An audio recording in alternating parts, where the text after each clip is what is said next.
The Power Factor Show with Rick, Steve, and Caleb. Episode 80, Part 1. You can find this podcast and others at Gun Rights Radio Network, gunrightsradio.com. Podcasting freedom. Brought to you by Safariland and Hodgdon, the gunpowder people. So welcome to Power Factor. I'm Steve. And I'm Rick. Actually, I should say I'm a timer stem.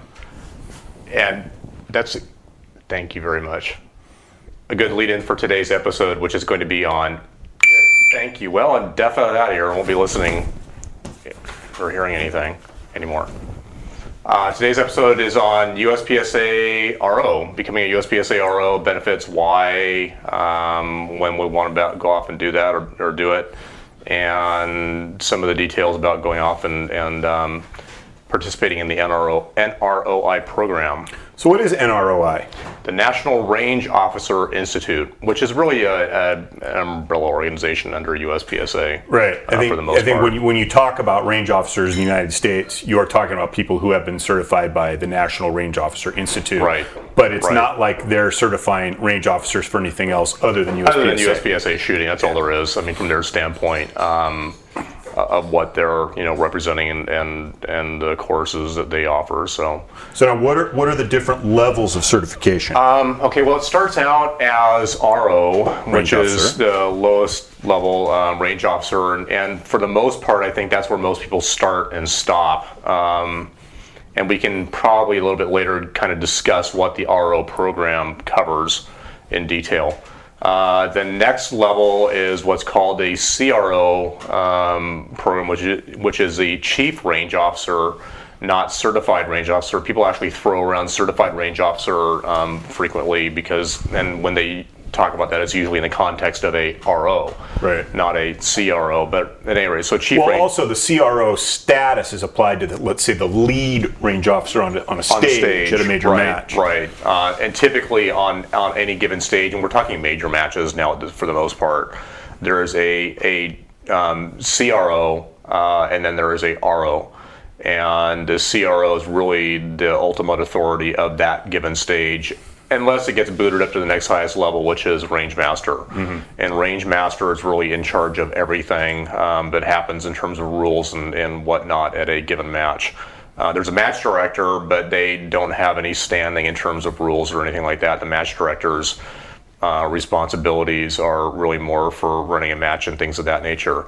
There's also something called a tournament director, which I'm not really too familiar with, but in terms of just the different levels, RO, CRO, and Rangemaster. Mm-hmm. And the requirements for each are quite a bit different.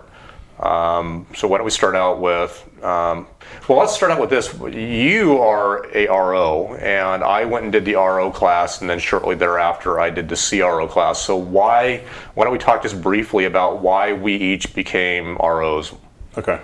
I became a range officer because when I first started shooting, I joined a local club, the nearest club geographically to where I lived, and I shot only the matches at that club. Mm-hmm. So for about the first year of competition, I shot one match a month, and I just wanted to be more heavily involved in it because I knew they had, like club meetings and practices and different things, and so in order to, other than shooting other matches, if I wanted to get more involved, I thought it was to get involved at the club level, and so I was in absentia. I was elected vice president of the club. There's another high-tech word for you. Yeah. And then there's one every program. At least one. Yeah. So within a year and a half, I think, of having shot my first match, I was a vice president of my club. I was in charge of match production, which meant I wasn't the match director necessarily for any given match, but it was my job to make sure that I had a match director and a staff. Right. And I just thought, okay, the next thing to do to get involved is to become a range officer. Mm-hmm. Right. And there happened to be the range officers or instructors are a traveling group, and so there'll generally be a class scheduled in our section. Usually once a year, it seems like, or every couple of years anyway. Yeah. And so there was a range officer class coming up in my club, which I don't think is that unusual. If you're a member of an active club, the club, if you passed, would pay the class fee. Right. So I put Our the money. section does that. Yeah. Yeah, I put the money up front, but then the club paid it off after I passed. So Right. it was just another way to get more heavily involved in the sport. And there was probably, it was kind of interesting that there were probably half a dozen people in the class that I never saw with a timer in their hand, even though they continued to shoot in the area. Right. I did it for fairly selfish reasons, to be honest. Doesn't surprise me. What are you saying, Rick? When I was really heavily getting into trying to be as highly competitive as I possibly could, I was looking for every little edge that I could possibly get, and my view was knowing the rule book inside and out would allow me to use the rule book to my advantage. So I looked at it from the standpoint of this will be a way to force me to understand the rules and actually be able to apply them, so that if I came into a shooting situation, I might be able to, I'm not going to say I use the term loophole, but I would use some attribute of the rule book which would allow me to do something which most competitors wouldn't know or wouldn't think about doing and wouldn't realize that it's within the rules. So that's the approach. Like sticking your magazine on a magnet, for instance. Right, which is, I guess, legal now, they say, but at any rate. But this actually, we'll get there. So that's the direction I took. However, it's kind of interesting because, so I went out and did that and I learned all that, and then I started wanting to learn more and more and more. Our sections, or all the sections, actually can use as many range officers as they can get their hands on in terms of running club matches, running major matches, and we'll talk a little bit more about major matches later on, how we have used our RO status to assist us in that standpoint. And then a lot of the clubs, like Rick was saying, they'll pay for, or some sections will pay for you taking the class once you pass. Our particular clubs in our section will give you a $5 break on your match fee if you're an RO. Not even if you're a working RO, but just the fact that you're RO. So they were trying to do that to promote more and more range officers. If you are a working RO, what we sometimes call a sandbox monitor, and actually running a squad through the whole entire match, they give you yet another break on your match fee. And I was looking at this going, wow, I can decrease my match fee by a factor of 2 almost. Doesn't it go from 20 for 20 just to off 15 to 10 or 10 or 10 or 12? Right, if you're working it. So from that standpoint, I thought the RO program was a real benefit. Shortly after becoming an RO and really realizing that it was, from my standpoint, very interesting, I decided to do the next level, which was the CRO course, and the USPSA offers that. I'm kind of a little bit getting ahead of ourselves here, but they offer that through one or two methods. Basically, a in-class session or a correspondence course. And in the correspondence course, you do it through the mail, through email, whatever the case may be. They assign you one of the instructors through NROI, and as luck have it, I got John Amadon. And I actually learned a lot from John doing that. So in my case, I really pushed hard on that and did it at a fairly fast pace. I think I did the whole entire CRO course in a period of about 2 or 3 weeks. And the reason I was saying I'm getting ahead of myself is because a normal RO course, the first level course, is usually a 2-day event, and it's always done at a club or in a section, not through email, not through correspondence. It's always done hands-on. You want to talk a little bit about what the first day was all about? Oh, it was just a lot of sitting in a classroom environment and going over in detail I will be a timer stand. Yeah. I will be a timer stand. No. Yeah, I mean, it was just, we just sat there and absorbed everything that we could about, the part that probably I remember the most vividly is discussing scoring the target. When is a hole? When is the hole a miss or a hit? Using your templates, overlays to determine, when is a hole kind of a thing. And that's the part I remember the most about the classroom session. But then, of course, there's also a day that is spent on the range. Right, day 2. Kind of ingraining and reinforcing all the stuff that you learn. And so, one of the things I think is kind of interesting is one of the things that they really hammer you on is range commands. But you find even people who've been range officers for years don't know the range commands.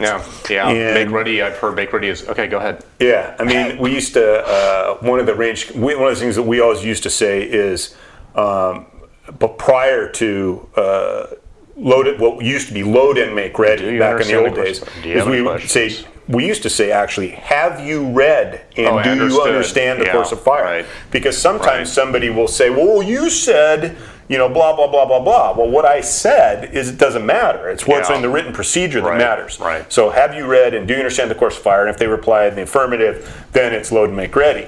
And make ready now. Yeah, now make ready. And so getting those range commands the same. And then, you just, one of the things I always thought was kind of interesting is there was one club in particular, and all the range officers, one club in our section, where all the range officers at that club kept introducing the word shooter in various places in the range command. Is the shooter ready? Is the shooter ready? Shooter stand by? Is the shooter finished? And I'm like going... It's so impersonal. But it's just kind of interesting that those are the things that I remember scoring bullet holes in the range commands that, I remember from the class. Right. But it's a lot of book work, and there's a lot of stuff in the rule book. I mean, it is a very detailed rule book, and there's no way you can know it all, but boy, it sure seems like we covered it all that first day. And the RO course is heavy on the rule book and on range commands. I mean, because I think they assume that most people will achieve RO status, and they'll probably leave it at that. So what they want to know is, or make sure, is that everybody knows all the rules in the rule book. They know how to, handle themselves as a range officer running a shooter when that happens. And I recall, like you're saying, scoring was a major part of it because the RO's up there, scoring the targets and everything, and they need to make sure that they know how to properly score targets, how to call hits, misses, hits on lines, so on and so forth, penalty targets and stuff like that. But also of the how to deal with the weird, wacky stuff that always happens seemingly during a course of fire. So what I remember the first day, and you said you had your memories of the first day, but I remember the first day is that what they normally do, and usually the first day is 8 hours. It's 8 hours of instruction. Yeah. But they go through, and there's a fairly, very well put together manual, and there's section by section by section. So one section's gonna be range commands, and they already work on that. But then they get up to the mock scenarios, and this is all done with a dummy gun. So you'll usually have you are the RO, and the person who is putting on the class will be the student, and the guy is just there to mess with you. And they'll come up and just do bizarre stuff that just trying to catch you, in out of your, comfort zone and see how you respond to it. And I remember on mine, my instructor was Troy McMenis, as he likes to be called, but he did something. He was like simulating a jammed gun, and he takes it and he hits the gun and goes, boom! And then I was like, like that. When I yelled stop when he did it, and I was thinking, so he stops, and I was thinking, okay, now what? Yeah, I was thinking, now what? Because the whole entire thing freaked me out. And I was thinking, okay, did he break the 180? No. Did he do anything unsafe? No. Is he about to do something unsafe? I don't know. Can't really tell, but, So it turned out to do the right thing, because he was saying that, if you think that something is going horribly sideways, it's okay to stop the guy and get things calmed down and settled down, and you can always reshoot him. Right. But if a guy does something really stupid or whatever next after that, it's I'm not going to say it's better safe than sorry, because I don't want you to go out there and say, well, this guy did something and I didn't like that, so I'm going to stop him and give him a reshoot, or Yeah, but that's not especially if it's well. a safety issue. But when it starts getting like that, it's a safety issue, and it's okay to stop him and assess the situation. I had a situation a couple years ago. In fact, you and I were working the stage. It was the Northwest Challenge. Target was probably about maybe 4 or 5 feet in front of him. Gun was on the table. Guy picks the gun up, goes for the target, and then fires a round straight into the ground. Right. And I stopped him. And I was sitting there thinking, okay, this feels a lot to me like an AD. And it was an AD. Yeah. But the problem is the rules say that it's not an AD if the target is within 10 feet of you. So right. I sat there. Even if you miss the target. Yeah, it doesn't matter. The guy, Yeah. it doesn't matter whether you hit it or not. The fact that the target was within 10 feet basically gave him an alibi. He knew he AD'd. Everybody else around me knew he AD'd. I knew he AD'd. But the thing is, I stopped him. I thought about it for about 1 or 2 seconds. I said, okay, basically, we'll do this over again. Yeah. Reload your gun, and if you want to stand down and get your wits about you, because he was clearly shaking and freaked out about it. He thought he just, cranked. He did crank one off on the ground. He thought he DQ'd, but he didn't. Yeah. But at any rate, so day 2 on the range is where they take all the students and they rotate them through being shooter, RO, paper guy, and scorekeeper. The guy who's running the paper. Right. Yeah. And again, that's a situation where now with a gun with live ammunition and doing it for real, loaded with Hodgdon powder. Yeah. and Bear Creek bullets. Yeah. But to a certain degree, they will mess with you a little bit, but not to the point of being dangerous. So like the instructors will go off, and if they're the shooter, they'll put 3 or 4 holes in a no shoot and see how you score it, and stuff like that. But I really believe the RO course was really beneficial. I think actually everybody should take it at some point, just from the standpoint of knowing the rule book, because it's amazing. I mean, even people who are ROs, I've seen rule questions come up and they still make the wrong call on it. I know these guys have been ROs for a long time. The thing is too is there are there's the rules that you deal with on a match to match basis. Yeah, the common ones. Yeah, I mean it's stuff like standing in the box, standing out of the box, start positions. How their equipment is positioned. I mean, there's certain things that you see it all the time, so you're familiar with it. Right. But then you'll have something like, what about partial bullet hit on a steel target, goes on downrange and hits something. Does it count or does it not count? Right. Yeah. Or a bullet that appears to pass through the back of a turning target. Right. Just things like that. And when is a hole, and when is it not a hole? Right. And just things like that until or unless you've actually seen it.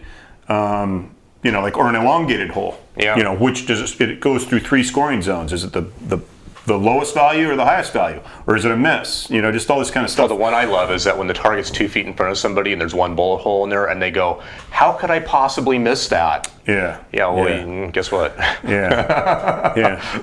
Exactly. And they'll try to argue that the 2 holes or the hole in the target is really 2 bullets, and the only thing I tell them is, well, I'm sorry, but you're just too accurate. So I know. You need to just, if you're just a little shakier, if you had another cup of coffee this morning, the holes would have been. But you can only score what you see. Yeah.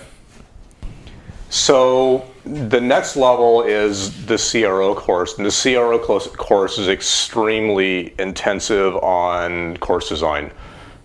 So where, they kind of assume, they start with the assumption, there's a little bit of a refresher in the beginning of a lot of just the basic rules, but it goes straight into course design. And what they'll do is they'll give you a course of fire that is really poorly put together, and then ask you to rewrite the written stage briefing, relay out the course of fire to make it better, things of that nature. Now you've got to comply with the very stringent requirements of the different types of courses of fire. Seemed like when I started shooting, you had your standard exercises and you had field courses. That was about the extent of it. Either you stood in one place and shot, or you ran around and shot. Right. But now we've got short courses, medium courses, long medium courses, long courses, and in each of these have, depending whether it's level 1 or level 2. And in fact, that's an interesting point, because when I was starting it out with John, I said, okay, for the sake of all the questions you're going to ask me, and the sake of all my answers that I'm going to give through this, I'm going to assume level 2. Because level 1 have certain area championship. Is that level 2? Yeah, right. Yeah. I mean, level 2 is basically state, area, and nationals. But level 1 is club matches, and club matches have exceptions for shooting locations, shooting in a box. Shoot from here, go there, do that. Level 2s are freestyle. Everything has to be freestyle. It's up to the shooter to be able to figure out your own. Right. So what I wanted to establish up front is what the ground rules were, basically saying, okay, we're going to start out with the assumption that everything, all the questions and everything like that are going to be from the standpoint that this is a level 2 match. So if they got into a thing like if you gave me a course of fire that had shooting boxes and it said, standing from box A is like immediately you can't do that. Right. Although you could do it at a local match. At a local match, right. But like I said, the ground rules that you can't do that. And then the next thing that the course has is that you have to come up with a unique medium course of fire, long range course of fire or field course, and a classifier. Okay. So you have to follow all the rules for a classifier and all the rules for putting together a field course. And then the fun part of it was that you get to pretend like you're sitting on an arbitration panel, and they have these honest-to-God actual arbitration issues that came out of past matches, either nationals or area championships or whatnot, of things that went to arbitration. And you get to pretend like you're on an arbitration panel and either find for or against the shooter, right. Which was rather interesting. Right. And at the time that I did it, you had to pick two. You got to pick two, any of the two that you wanted. My understanding is that may have changed a little bit today. It may be that either they pick them for you or there's more than just two that you need to do. Also, my understanding, and again, I'll plead ignorance here because I haven't done my research on it, but that the requirements for getting into the different courses, be it RO or CRO, have changed slightly. It used to be for CRO that the only requirement was that you had done the RO course, and now passed the RO course. Sorry, and now I believe there's some sort of requirement that you have been an RO for a year or 2 years, or you've worked certain level matches, or something to this effect. Right. For RO courses, I don't know if there are any baseline requirements of like USPSA membership for a year or something like that, but at any rate, there may be some changes from that standpoint of what the baseline requirements are. So annually, we get to do something. Refresher recertification test, which was like 10 questions. 10 questions typically. But each question is, you have to come up with the answer and then which rule it is that provided the answer. Right. And I usually find that, I would say 75% of the time, I know what the ruling is, but I can't find it in the damn book. Right. I mean, and some people, like, for instance, Steve, he's got his rule computer book. literate. Yeah, he looks on his phone and looks up the rule, and you do like a keyword search. Yeah. And what I find is that even if I could do that, I discourage myself from doing it. So while Rick is talking here, I take out the rule book, and it gives me an opportunity to flip through it 15 or 20 times. Because I would say, because the problem is that when you go to a match and something comes up, more often than not, you're probably not going to have your phone with you, but you have your rule book, and you need to find something quick in that rule book. And there's nothing more frustrating if I know what the rule is. I don't know the rule number. I know what the rule is. I know, more or less what it says, but I need to find the rule number in the book, and I need to find it quick, and I need to be able to sit there and point this number here out to the shooter, whatever the case is. Yeah. And you're like that, and the course are standing over your shoulder going, yeah, what about that? What about that? It's like, That's why I give the book to them and say, you find the rule. Because then they can be frustrated. Right. I can get on and do something else. But anyway, so we do a recertification test. You have to get 80% right. And if you fail, or if you let this window of opportunity... Well, in terms of the research, you can't technically fail. They'll keep throwing it back at you. Well, you can take it over and over and over again, but you have to get 80% right to pass. But you have a window of time to take the test, and if you don't recertify using a short form, then you have to take the entire written test over again. Which is like 50 questions. Yeah, and I thankfully have always just done the short recertification form. I've never had a problem really passing. It's just kind of onerous, I would say. It's not really there's 2 hard. Words for you in one episode. It's not really a pain in the ass. Like I said, I don't have that many opportunities to get the rule book out and flip through it. So at least once every December for me, I've got the rule book out on my knees next to the computer, because the test can be done on the computer. So I've got my rule book out and clicking in the answer and the rule number, and it's a really good idea. I mean, I think that's one of the things that we discussed in the IDPA Safety Officer episode, where is that they do not USPSA officers timer stands. I did. There's no recertification. There's no testing beyond your initial certification. So you could be a safety officer, not have worked a match for 10 years, and still be certified. Whereas in USPSA, they expect you to remain at least current enough that you can take this annual test. Right. And I think it makes for more consistency, from club to club, different parts of the country. Although I have heard a high-level official say, in some parts of the country, the rule book is taken more as a suggestion book. Did Dave Thomas say that during our interview with him? Did I say it was Dave Thomas? Did I say Dave Thomas? So anyway, the rule book I think I slightly remember that interview and maybe him saying that. You're supposed to get essentially the same rule interpretation in Seattle as you do in Sacramento or Schenectady, exactly. But that's in Kansas, isn't it? I'm sorry, not in Kansas, in Canada. I thought it was in New Jersey. No, maybe, yeah. Anyway, Right. anyway. Did you say Sacramento? I did. San Francisco. Okay. Spokane. Ooh. Anyway. Sewanee. Right, okay. Okay. So something that you mentioned, I think that if you ask the USPS, they'd probably tell you this, that I think their main goal in the recert exam is to get people to pull out the rule books and go through at least once a year. Yeah, once a year, because I think what happens a lot of times is that it sits in your range bag, and more often than not, when you're playing RO throughout the year, you're probably not going to be pushed to pull up a rule number or open your rule book and find anything, because usually people aren't pushing, or you're sure it's not rule number 1, whatever. Instead, I think it's 10.3.2.1. They can't possibly say that in the rule book. Show me. Yeah. And usually you're not going to have that. You might every once in a while, but generally speaking, you won't. So I think that's their goal, is to get people to open their rule books up and look through them. So, and the neat thing also throughout the years is that it used to be on the recert exams is they sent you a thing in the mail, which was the test, and you had to fill it out, send it back, and then wait a few weeks or whatever, and your new USPSA RO card would show up in the mail with 2 of these, which are overlays, and these are used for basically looking at holes and targets to see if they, you put them up like this, and you go, oh, Jesus, I don't know if it makes the A zone or not, if it, touches the border or cuts it and stuff like that.